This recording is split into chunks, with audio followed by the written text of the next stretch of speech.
రాష్ట్రంలో ఎన్డీఏ కూటమి నేతృత్వంలోని ఏర్పడిన ప్రభుత్వం అభివృద్ధి సంక్షేమంలో అగ్రభాగాన నిలిచిందని కాకినాడ జిల్లా సామర్లకోట మండల టీడీపీ అధ్యక్షులు ముసిరెడ్డి శ్రీరాములు అన్నారు.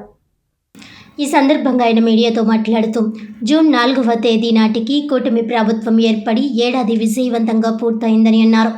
ఈ ఏడాదిలో 3,000 ఉన్న పెన్షన్ 4,000కు పెంచామని, అలాగే గుంతల రోడ్లు మూసి ప్రజా రవాణాను మెరుగుపరిచామని అన్నారు.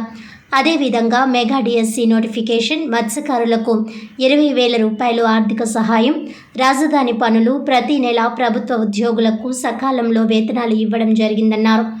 అన్న క్యాంటీన్లను పునఃప్రారంభించి పేదవాడి ఆకలి నింపడం, రైతు పండించిన ధాన్యం కొని తక్షణమే నగదు చెల్లించడం వంటి సంక్షేమ కార్యక్రమాలు అమలు చేశామని అన్నారు. ఏడాదిలోనే అభివృద్ధి సంక్షేమం చేసి చూపెట్టి రాబోయే కాలంలో రాష్ట్రానికి బంగారు భవిష్యత్తుకు బాటలు వేస్తున్న CM Chandrababu, deputy CM Pawan Kalyan, Nara Lokesh, Peddapuram నియోజకవర్గ ఎమ్మెల్యే నిమ్మకాయల చినరాజప్పకు ధన్యవాదాలు తెలిపారు. అంతేకాక సామర్లకోట మండలం పి. వేమవరం గ్రామంలో ఎన్నికల్లో ఇచ్చిన మాట ప్రకారం డంపింగ్ యార్డ్ ఖాళీ చేయించి గ్రామంలో సీసీ రోడ్లు, వాటర్ ట్యాంక్, రైతులకు ట్రాక్టర్లు, ఉపాధి కోసం కుట్టు మిషన్లు, పశువులకు మంచినీళ్ల తొట్లు, పశువులకు గోకులం షెడ్లు, ఇలా అభివృద్ధి పథంలో తమ గ్రామాన్ని ముందుంచిన పెద్దాపురం నియోజకవర్గ ఎమ్మెల్యే నిమ్మకాయల చినరాజప్పకు ప్రత్యేకమైన కృతజ్ఞతలు తెలిపారు. రానున్న 4 ఏళ్లలో కూడా రాష్ట్రానికి మరింత అభివృద్ధి చేసి విజన్ 2047 సాకారం దిశగా కూటమి నాయకత్వం అడుగులు వేయాలని ఆకాంక్షించారు. కూటమి అధికారంలోకి వచ్చి సంవత్సరం అయిన సందర్భంగా అందరికీ నా శుభాకాంక్షలు. చంద్రబాబు నాయుడు గారు, పవన్ కళ్యాణ్ గారు ఆధ్వర్యంలో మంచి భవిష్యత్తు మన రాష్ట్రానికి జరుగుతుంది. ఈ సంవత్సరంలో వచ్చిన వెంటనే 3,000 పెన్షన్ 4,000కి చేయడం జరిగింది.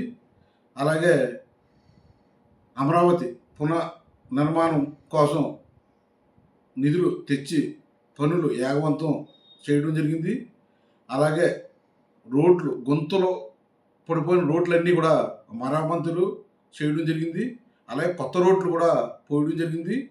అలాగే ఇచ్చిన మాట ప్రకారం మా ఊరు డంపింగ్ యార్డ్ తీయించిన మా నిమ్మకాయల చినరాజప్ప గారికి ప్రత్యేక ధన్యవాదాలు.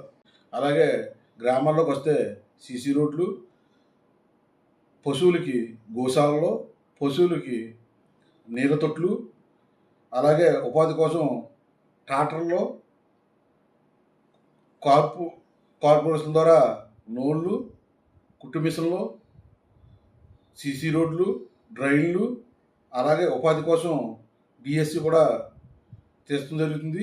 అలాగే కొత్త ప్రాజెక్టుల ద్వారా రానున్న రోజుల్లో కూడా ఉపాధి అవకాశాల కోసం మన లోకేష్ గారు కూడా కొత్త ప్రాజెక్టులు తీసుకురావడం కృషి చేస్తున్నారు.